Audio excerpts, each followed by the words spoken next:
Hello दोस्तों, स्वागत है आप सभी का स्टडी राइज यूट्यूब चैनल पर। स्टडी राइज यूट्यूब चैनल पर सोशियोलॉजी और पॉलिटिकल साइंस की प्रैक्टिस सेट करवाए जा रहे हैं जो आपके आने वाले एग्जाम जैसे यूजीसी, नेट, जेआरएफ, पीजीटी आदि के लिए बहुत ही हेल्पफुल रहेंगे। तो चलिए फिर शुरू करते हैं आज का वीडियो। आज का क्वेश्चन है क्वेश्चन नंबर 1। अपने उद्देश्यों की प्राप्ति के लिए दूसरों की इच्छा का विरोध, प्रतिकार, बलपूर्वक रोकने के विचार पूर्वक प्रयत्न को कहते हैं। तो क्या कहेंगे इसको? प्रतिस्पर्धा, संघर्ष, व्यवस्थापन या बदलाव। तो क्या कहा जाएगा इसे? संघर्ष। यानी अपने उद्देश्यों की प्राप्ति के लिए दूसरों की इच्छा का विरोध करना या फिर प्रतिकार करना या फिर बलपूर्वक रोकने के विचार पूर्वक प्रयत्न को संघर्ष कहते हैं। तो इसमें जो ऑप्शन नंबर बी है वो राइट आंसर होगा। Next question number 2। सामाजिक संघर्ष के प्रकारों के बारे में किसने लिखा है? तो सामाजिक संघर्ष के प्रकारों के बारे में किसने लिखा है? तो कार्ल मार्क्स ने लिखा है, या फिर आर डेहरेंडाफ ने, या फिर एल ए कोजर ने, या फिर एच स्पेंसर ने। तो जो सामाजिक संघर्ष के प्रकार के बारे में लिखा है वो लिखा है एल ए कोजर ने। किसने लिखा है? एल ए कोजर ने। तो इसमें ऑप्शन नंबर जो सी है वो राइट आंसर होगा। नेक्स्ट है क्वेश्चन नंबर 3। संघर्ष का प्रकार्यात्मक सिद्धांत प्रतिपादित किया गया था। तो संघर्ष का प्रकार्यात्मक सिद्धांत, देखो प्रकार्य शब्द जुड़ा हुआ है, तो प्रकार्य अगर संघर्ष के सिद्धांत में आ जाए तो वो किसका हो जाएगा? कोजर का हो जाएगा। किसका हो जाए? कोजर का। तो इसमें ए जो ऑप्शन है वही राइट आंसर होगा। कोजर के द्वारा संघर्ष का प्रकारात्मक सिद्धांत प्रतिपादित किया गया था। नेक्स्ट है क्वेश्चन नंबर 4। संघर्ष के सामाजिक प्रकार के सिद्धांत को निम्नांकित में से किसने प्रतिपादित किया? इसमें देखो मार्क्स ने, या फिर मर्टन ने, या फिर पार्सन्स जी ने, या फिर कोजर ने। तो इसका भी राइट आंसर क्या होगा? कोजर होगा। यानी संघर्ष के सामाजिक प्रकार के सिद्धांत को किसने प्रतिपादित किया है? तो वो कोजर जी ने किया है। तो डी ऑप्शन इसमें राइट आंसर होगा। नेक्स्ट है क्वेश्चन नंबर 5। किसने कहा एक निश्चित मात्रा में संघर्ष आवश्यक रूप से दुष्प्रकार्यात्मक होने की अपेक्षा समूह निर्माण एवं सामूहिक जीवन के स्थायित्व के लिए आवश्यक तत्व है? तो ये किसने कहा है? पीएस कोहन ने कहा है, या फिर लेविस ए कोजर ने कहा है, या फिर रॉब डेहरेंडाफ ने, या फिर जोनाथन टर्नर ने। तो ये जो कथन है कि एक निश्चित मात्रा में संघर्ष आवश्यक रूप से दुष्प्रकार्यात्मक होने की अपेक्षा समूह निर्माण एवं सामूहिक जीवन के स्थायित्व के लिए आवश्यक तत्व है। तो ये कहा है किसने? लेविस ए कोजर जी ने। किसने कहा है? लेविस ए कोजर ने। तो ये जो बी ऑप्शन है वो राइट आंसर होगा। नेक्स्ट है क्वेश्चन नंबर 6। किसने कहा मानवीय संबंधों में संघर्ष सदैव विद्यमान रहने वाली प्रक्रिया है? क्या है? मानवीय संबंधों में संघर्ष सदैव विद्यमान रहने वाली प्रक्रिया है। तो इसमें ऑप्शन देखो आर एम मैकाइवर एवं सी एच पेज, के डेविस, लेविस ए कोजर और रॉल्फ डेहरेंडाफ। तो इसका जो राइट आंसर होगा वो होगा आर एम मैकाइवर एवं सी एच पेज। यानी ए ऑप्शन जो है वो इसका राइट आंसर होगा। अच्छा, यही जो डेफिनेशन है वो दो समाजशास्त्रियों ने और भी दी है, ठीक है, लेकिन मोस्टली अगर आर एम मैकाइवर दिए हुए हैं तो हमें उसी को टिक करना है, ठीक है। तो इसमें ए जो ऑप्शन है आर एम मैकाइवर एवं सी एच पेज, मानवीय संबंधों में संघर्ष सदैव विद्यमान रहने वाली प्रक्रिया है, ये उन्होंने ही माना था। तो इसलिए इसमें ऑप्शन में वो जो दो राइटर हैं वो तो दिए नहीं है इसमें, ठीक है। तो इसमें केवल आर एम मैकाइवर एवं सी एच पेज दिया, तो यही हमारा राइट आंसर होगा। नेक्स्ट है क्वेश्चन नंबर 7। मानव का हित ही मानव समाज में होने वाले संघर्ष का कारण बन जाता है। तो यह कथन किसका है? तो इसमें ऑप्शन देखो डेरेंडाफ का है, या फिर राथसेनहॉफर का है, या फिर ओपेनहेगर का, या फिर कोजर का है। तो जो ये जो डेफिनेशन है, मानव का हित ही मानव समाज में होने वाले संघर्ष का कारण बन जाता है, ये जो कथन है वो किसका है? ऑप्शन नंबर बी राथसेन-हाफर जी का है। किसका है? राथसेन-हाफर जी का, यानी ऑप्शन नंबर बी इसमें राइट आंसर होगा।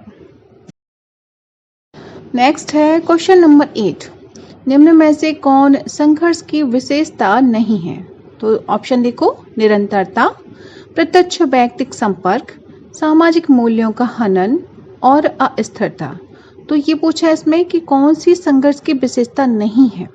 तो प्रत्यक्ष वैयक्तिक संपर्क ये तो है, सामाजिक मूल्यों का हनन ये भी है, अस्थिरता है ये भी है, लेकिन निरंतरता जो है तो वो इसकी विशेषता नहीं है, क्योंकि समाज है, समाज में कभी संघर्ष भी होता है, कभी सहयोग भी होता है। ऐसा थोड़ी है कि केवल संघर्ष ही बना रहेगा हर समय, है ना, निरंतर प्रक्रिया तो ऐसी नहीं है। तो ये जो ए ऑप्शन है वही हमारा क्या होगा? राइट आंसर होगा। कोई समाज न तो निरंतर संघर्ष की स्थिति में रह सकता है और न ही हमेशा सहयोग की स्थिति में रह सकता है। अतः संघर्ष अनिरंतर प्रक्रिया है। अगर यहाँ पे निरंतरता की जगह अनिरंतर प्रक्रिया होता तो वो हमारा जो विशेषता है वो सही होती। ठीक है, तो ए ऑप्शन इसमें राइट आंसर होगा। नेक्स्ट है क्वेश्चन नंबर 9, सत्ता का असमान वितरण वर्ग निर्माण और वर्ग संघर्ष के लिए उत्तरदायी है, यह किसने कहा है? तो ऑप्शन देखो, क्रोजर ने कहा है, या फिर डेरेनडार्फ ने, या फिर मार्क्स ने, या फिर मिल्स ने। तो ये जो कथन है कि सत्ता का असमान वितरण वर्ग निर्माण और वर्ग संघर्ष के लिए उत्तरदायी है, ये जो कथन है वो किसका है? डेरेनडार्फ जी का है। किसका है? डेरेनडार्फ जी का है। ठीक है, तो इसमें ऑप्शन नंबर बी जो है वो राइट आंसर होगा। डेरेनडार्फ के अनुसार सत्ता के असमान वितरण के परिणाम स्वरूप विरोधी हित समूहों का निर्माण होना एक स्वाभाविक घटना है। कहा जाता है कि संघर्ष को न तो निरंकुश राजा और न ही दार्शनिक राजा सदा के लिए समाप्त कर सकते हैं।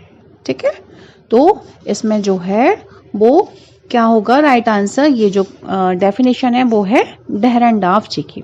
तो ये वाली जो डेफिनेशन है वो बहुत ज़्यादा पूछी जाती है, ये आप लोग लर्न कर लीजिएगा कि सत्ता का समान वितरण वर्ग निर्माण और वर्ग संघर्ष के लिए उत्तरदायी है।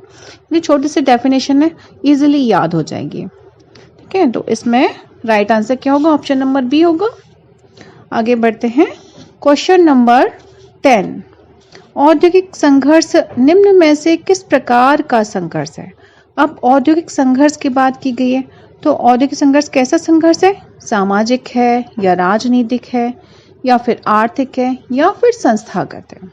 तो जो औद्योगिक संघर्ष होता है तो वो कैसा होता है? संस्थागत होता है। कैसा होता है? संस्थागत, यानी इसमें जो डी ऑप्शन है वो राइट आंसर होगा। डेरेनडार्फ ने पश्चिमी समाज में औद्योगिक संघर्ष को संस्थागत अलगाव यानी कि इंस्टीट्यूशनल आइसोलेशन के रूप में देखा, जो इसकी तीव्रता और हिंसा में कमी करने में भूमिका निभाता है। अतः औद्योगिक संघर्ष एक संस्थागत संघर्ष है। ठीक है, तो इसमें option number D right answer होगा, संस्थागत। अब नेक्स्ट है क्वेश्चन नंबर 11, डेरेनडार्फ के अनुसार आधुनिक औद्योगिक समाजों में संघर्ष का मुख्य स्रोत है, तो वो क्या स्रोत है? आर्थिक स्वार्थ या सत्ता संबंध या फिर वर्गगत स्वार्थ या फिर जातिगत स्वार्थ? तो इसमें जो राइट आंसर होगा वो क्या होगा? सत्ता संबंध, यानी डेरेनडार्फ के अनुसार आधुनिक औद्योगिक समाजों में संघर्ष का मुख्य स्रोत है वो क्या है? सत्ता संबंध है, यानी बी ऑप्शन जो है इसमें वो राइट आंसर होगा। अब नेक्स्ट है क्वेश्चन नंबर 12, समाज में संघर्ष के सकारात्मक प्रकारों पर निम्नलिखित में से किसने बल दिया है? अब किसने बल दिया है समाज में संघर्ष के सकारात्मक प्रकारों पर? तो ऑप्शन देखो, जॉर्ज सिमेल ने, कार्ल मार्क्स ने, या मैक्स वेबर ने, या फिर नोआम चॉम्स्की ने? तो इसका राइट आंसर क्या होगा कि समाज में संघर्ष के सकारात्मक प्रकारों पर बल दिया है वो किसने दिया है? जॉर्ज सिमेल जी ने दिया है। किसने दिया है? जॉर्ज सिमेल जी ने, यानी ए ऑप्शन इसमें राइट आंसर होगा।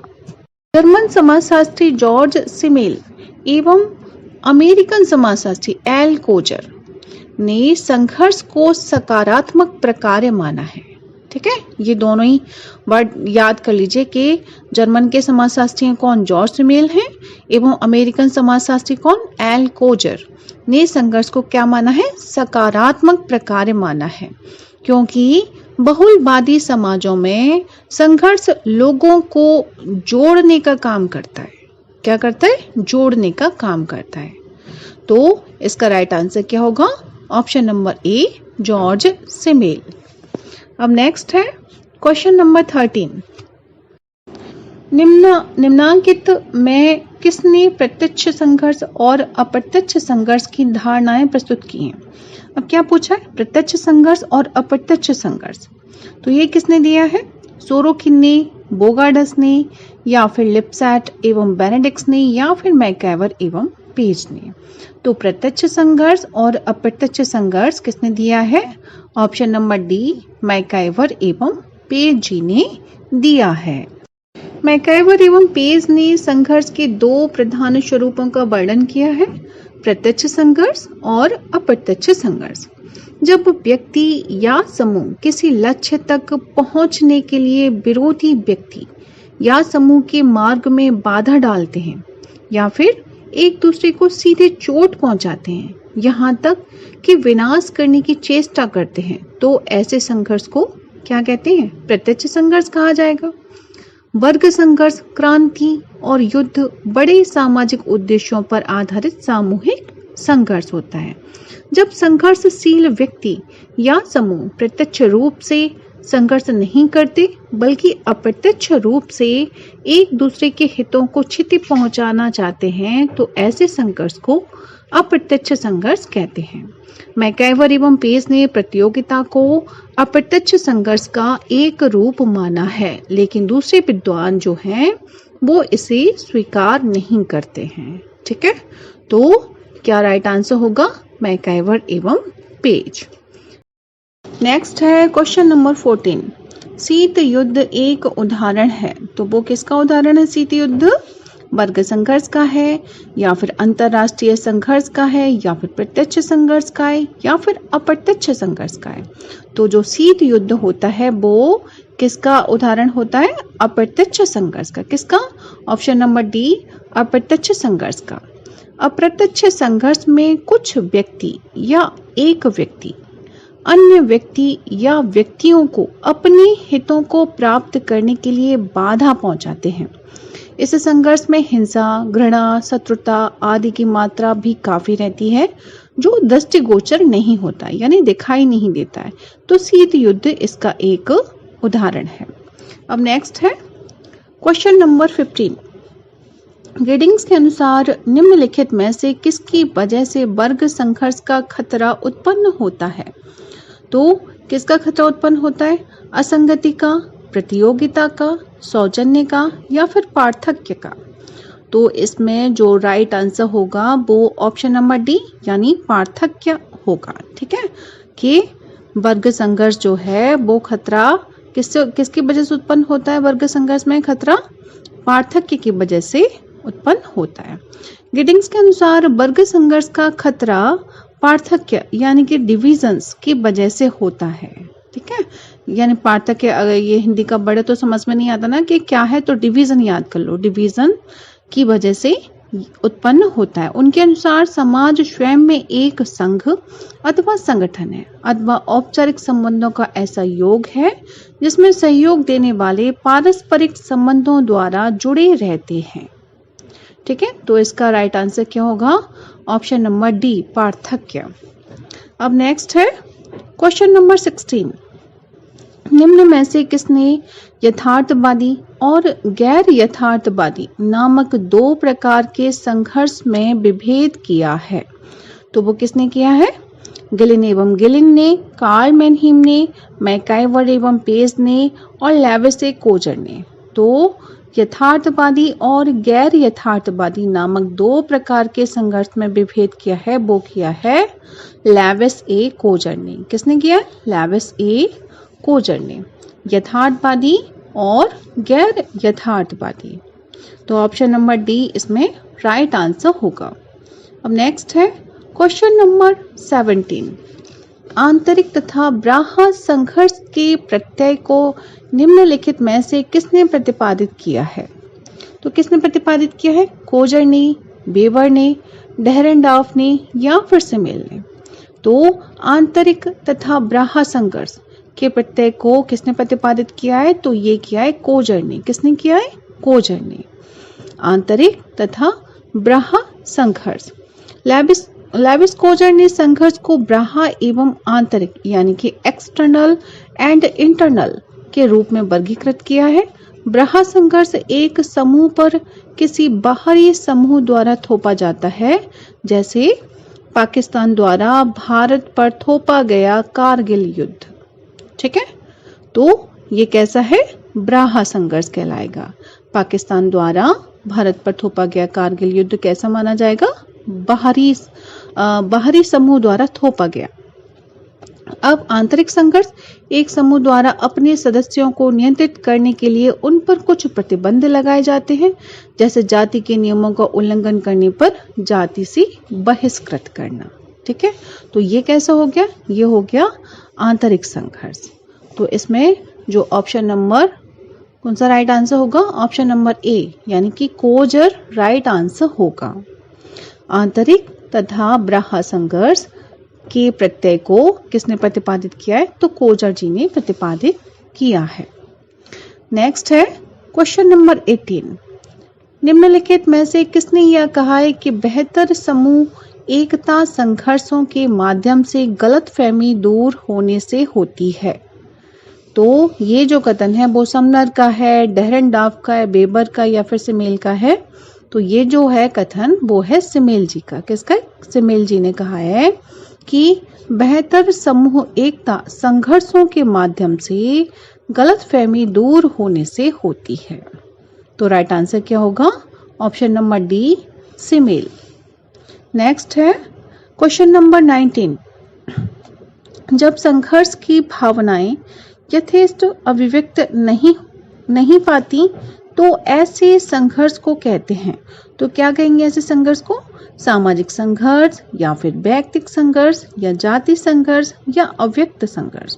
तो ऐसे संघर्ष को कहा जाएगा अव्यक्त संघर्ष। क्या कहा जाएगा? अव्यक्त संघर्ष। जब संघर्ष की भावनाएं यथेष्ट अभिव्यक्ति नहीं पाती तो ऐसे संघर्ष को क्या कहते हैं? अव्यक्त संघर्ष कहा जाता है। तो इसमें जो ऑप्शन नंबर डी है वो राइट आंसर होगा। अब नेक्स्ट है निम्नलिखित में से किसने सूक्ष्म समेकित संघर्ष सिद्धांत पर कार्य किया है? किस पे पूछा है? सूक्ष्म समेकित संघर्ष सिद्धांत पर कार्य किया है। तो ये किया है किसने? कार्ल मार्क्स ने किया है या कोजर ने या फिर कॉलिंस ने या फिर डेहरेंडॉर्फ ने? तो सूक्ष्म समेकित संघर्ष सिद्धांत पर कार्य किया है किसने? कॉलिंस जी ने। किसने किया है? कॉलिंस ने। जो रैंडल कॉलिंस ने सूक्ष्म समेकित संघर्ष सिद्धांत पर कार्य किया है। उन्होंने कहा है कि मेरा अपना मुख्य योगदान संघर्ष सिद्धांत उन बृहद स्तर के सिद्धांतों से सूक्ष्म स्तर का जुड़ गया था। मैं जमीनी स्तर पर अंतःक्रिया के प्रतिदिन जीवन के स्तरीकरण और संगठन को दिखाने का विशेष कर प्रयास करता हूँ। तो क्या हो गया? सूक्ष्म समेकित संघर्ष सिद्धांत। बस इतना ही लर्न कर लो। अगर ये वर्ड किसी में आ जाए या फिर सीधा सिद्धांत ही पूछ लिया जाए तो वो किसका होगा? कॉलिंस जी का होगा, यानी रैंडल कॉलिंस का सूक्ष्म समेकित संघर्ष सिद्धांत है। तो ऑप्शन नंबर सी इसमें राइट आंसर होगा। तो फ्रेंड्स आज के लिए बस इतना ही। मिलते हैं नेक्स्ट वीडियो में। तब तक पढ़ते रहिए और अपने लक्ष्य की तरफ आगे बढ़ते रहिए। Thanks for watching my video.